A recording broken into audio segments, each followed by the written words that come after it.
Cross Estate, the realization.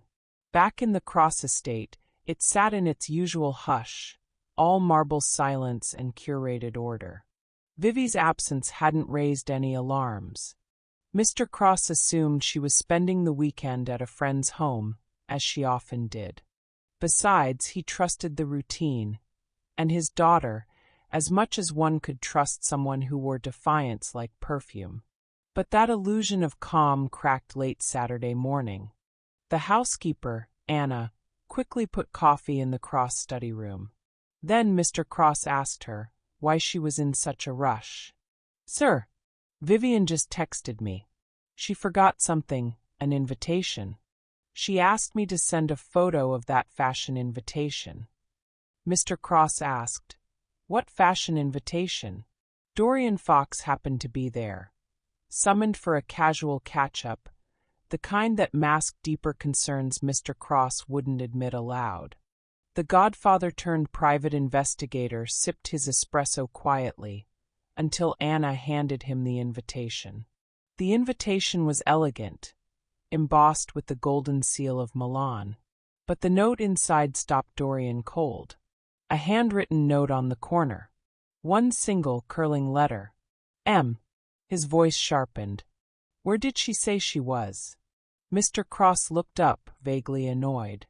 She's spending the weekend with a friend. Why? Dorian handed him the phone. So why Vivi needed this fashion invitation? This invite isn't usual. And that mark. This cannot be from the official Fashion Week board. I've seen it before. A sudden tension clamped the room. Mr. Cross reached for his phone, fingers rigid. He dialed quickly. "June," he said once the call connected. "Is Vivi with you?" A beat. Then June's voice, confused but concerned. "She's in Milan, isn't she? She left yesterday. I thought you knew, Mr. Cross." Mr. Cross's brows furrowed. "But she told me she was staying with you." "Oh." June was silent. Dorian's mouth was a tight line. "I think I should take the next flight to Milan." "Is everything okay, Mr. Cross?" June asked at once. She was already in a cab, en route to what might have been a life-changing scholarship interview. But her pulse quickened. Something didn't feel right. After she hung up, she immediately called Vivi. No answering, no updates on her Instagram. She pulled up her messages and quickly typed out a text to Luke. "June, something's wrong. Vivi's in Milan." Her dad didn't know. Dorian's alarmed about the invitation. Thinks it might be dangerous. "Can you check anything on your side?" Luke replied faster than she expected, even though he was still on duty. "Luke, I'm on shift till late, patrolling outskirts. But I'll start digging the moment I clock out. Tell Dorian I'll be in touch. Stay safe." June stared at the message, her fingers still poised over the screen. Even from a distance, Luke never hesitated. It tugged at something unspoken in her chest.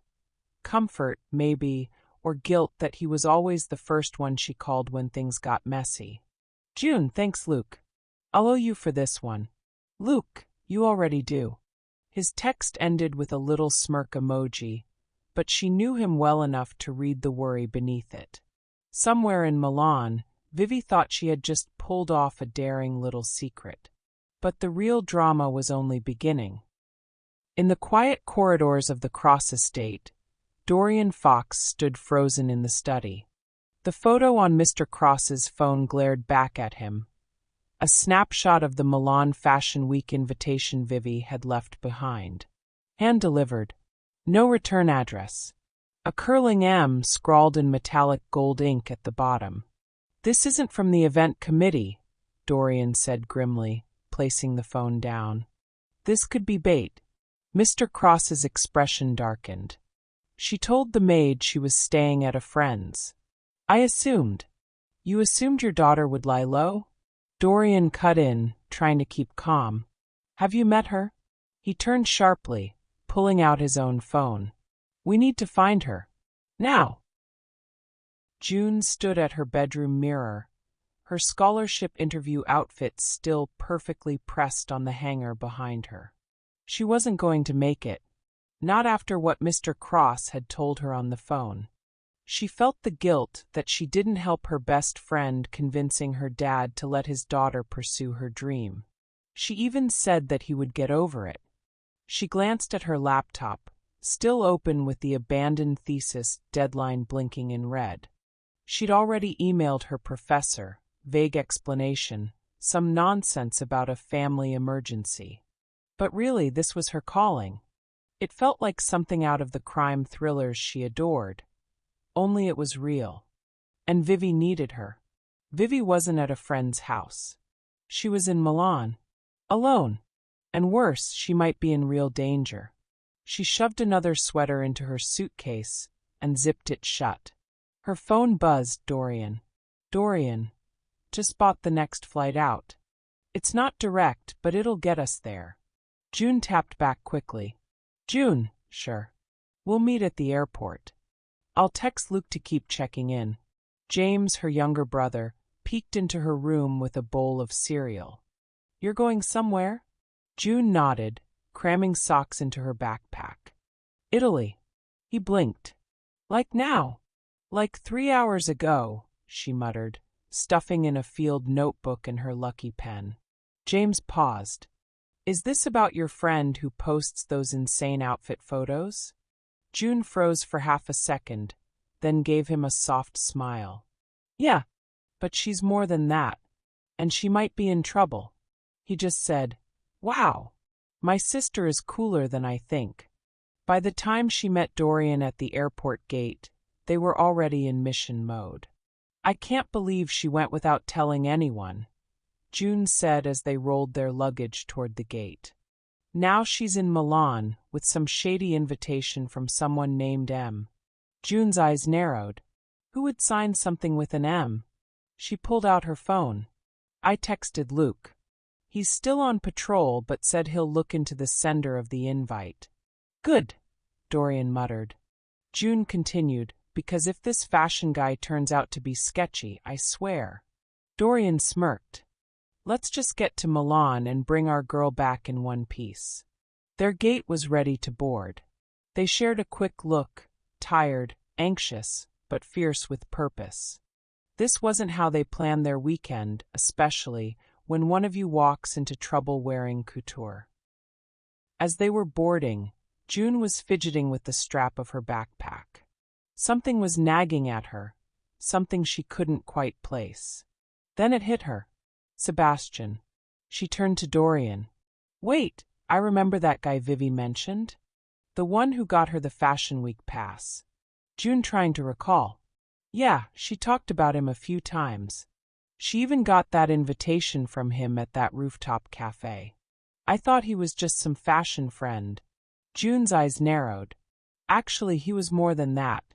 She never talks about classmates, barely keeps in touch with anyone from school.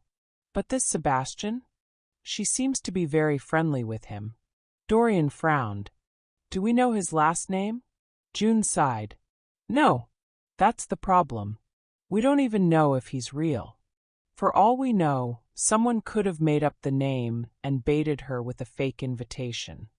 That's not much to go on, Dorian muttered. I know, June said. But it's something. I'll try to find out more. June sent a quick message to the one person she could count on to sneak into places without asking questions. June, mission time. Need a favor. Go to Vivi's fashion school. Try to find out Sebastian's last name. She said he helped her get into Milan Fashion Week. Might be our only lead. Her little brother James replied in all caps. James, on it. Operation Runway Rat. Back in New York, James zipped up his hoodie and made a beeline for the campus Vivi had once described. A modern building tucked behind a gated courtyard, filled with minimalist furniture and color-blocked student sketches plastered on the windows. But as he yanked at the student office door, he was met with a frustrating clunk. Locked. He tried peering through the glass, but the desks inside were empty. The reception hours were clearly posted, Monday to Friday only. James sighed and texted June. James, bad news. Office is closed for the weekend. No staff, but I'll camp out Monday morning if you want. I'm getting that name. June read the message from her airplane seat and bit her lip. At least they tried. But time was ticking, and Vivi was still out there, trusting someone they barely knew. She glanced out the plane window at the thick blanket of clouds rolling over Europe. I just hope Sebastian's not what I'm afraid he is, she whispered.